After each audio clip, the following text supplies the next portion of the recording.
you, we are here right now at Crest Peak Meadows here in Tagaytay City. And we are gonna be installing additional scope of work natin dito sa unit na to. So for today, ang pinakagagawin natin is mag-install tayo ng 2 more columns. Yan, as requested ng owner. And then also, we're gonna install overhead cabinets over there. And then, we're also gonna install table dito. Ayan. So, magkakaroon tayo ng high table over there. And yun yung magiging final look nitong Serene unit.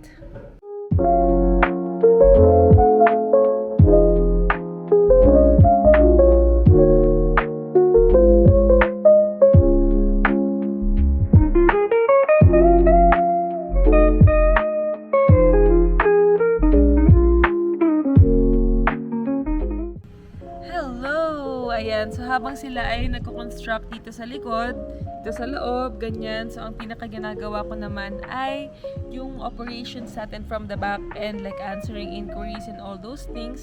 And right now, we're also currently working on a design project. So since ako yung ayan, diba?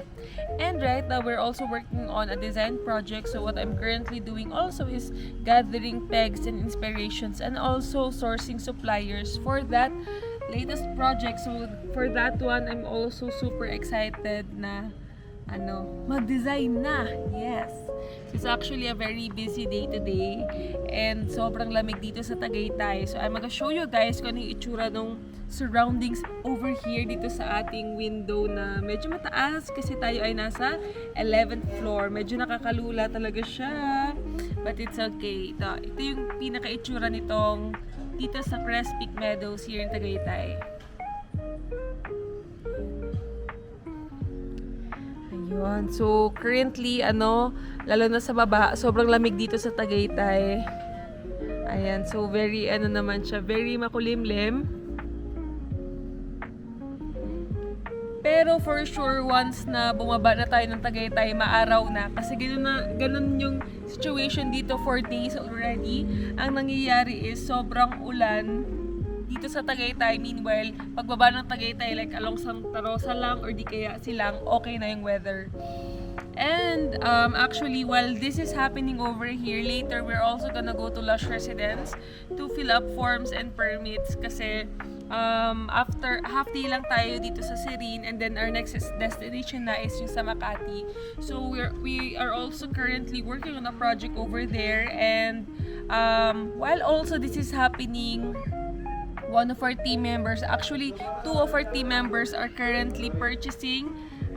They're on their way to IKEA and also to some of our other suppliers ng furniture to secure the items because those items will be dropped na sa one of our sites in Makati. So it's actually kinda a very jam-packed day but we are really up for the challenge. Bale, ang pinaka-deliverable sa atin for this unit is the installation of 2 WPC columns over here. So na-install na yung first one, nandito na yung isa. And then, in addition to that, is we're also gonna extend this kitchen counter over here. So meron na tayong nilagay dito, lalagyan na siya ng tiles. And then over here naman is, maglalagay din tayo dyan ng overhead cabinets. So yun yung request ng ating client. And also at the same time pala is replacement of the table over here because the first one that we have delivered here is kinda wobbly. So ayun, we have created a table na po talaga para hindi na siya maging wobbly. Ayun, so let's go na ulit.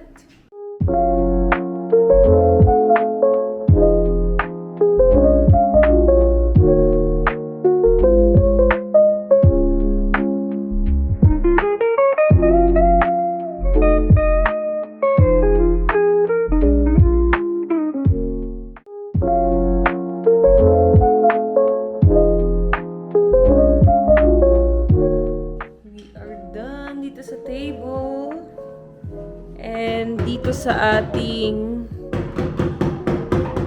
extension ng divider, done na din.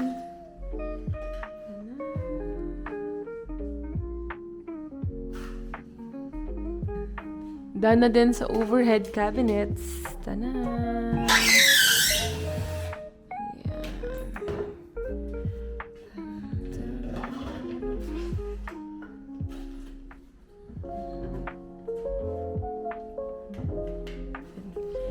final look niya.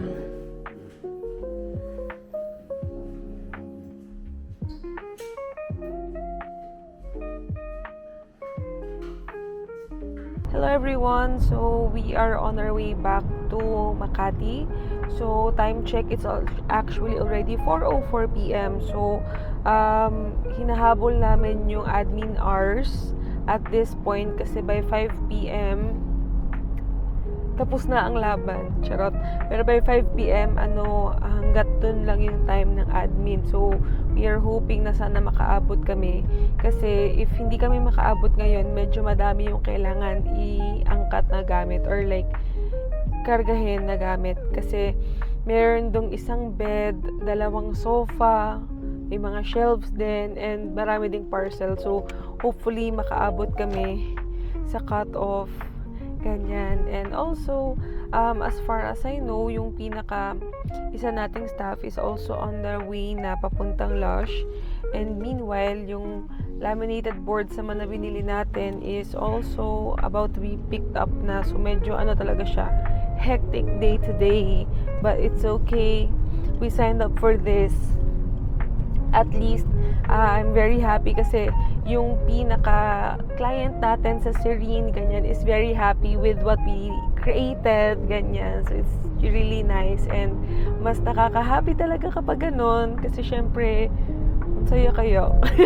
I mean, masaya kasi kapag kapag nagiging smooth yung transactions, nagiging smooth yung pinaka-installation and everything.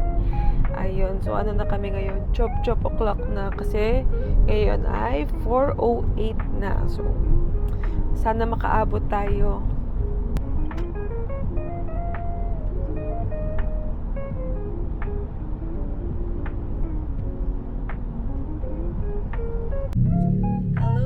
Time check, it's already 4:20 in the afternoon and nandito na kami sa may De La Rosa Port, De La Rosa Square area dito sa Makati, and we are hoping na makaabot ng 4:30 pa din. Yes, so hopefully makaabot kami. And laban. Ito yung status ng traffic right now.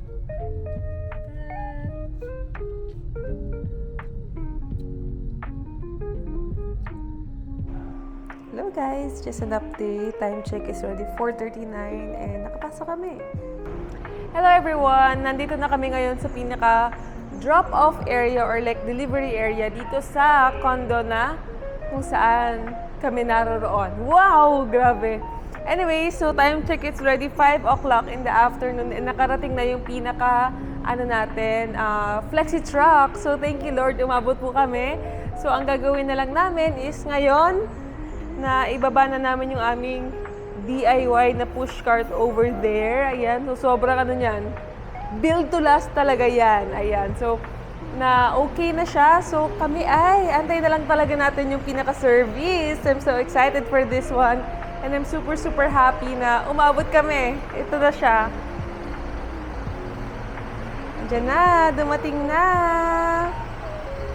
Ayan. Yan na.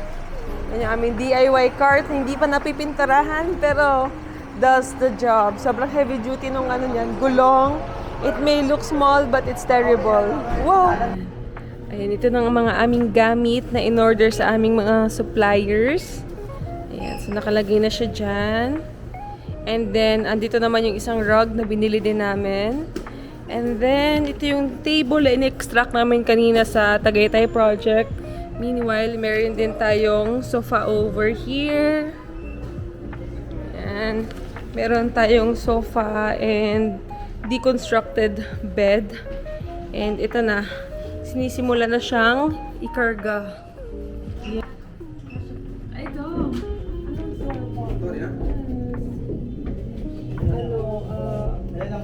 15th floor, ma'am.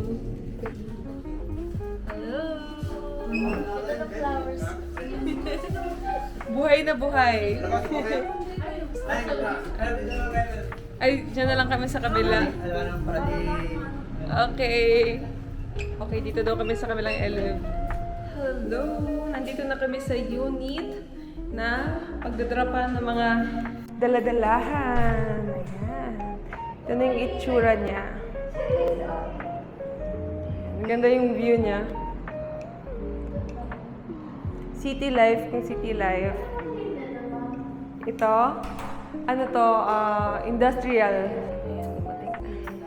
Masculine vibes. Mas malaki to kaysa doon sa girly-girly vibes.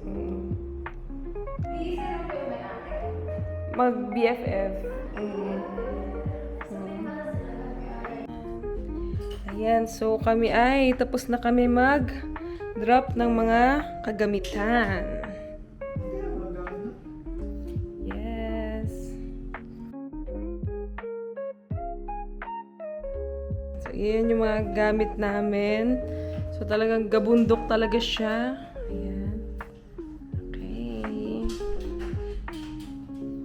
Ayan.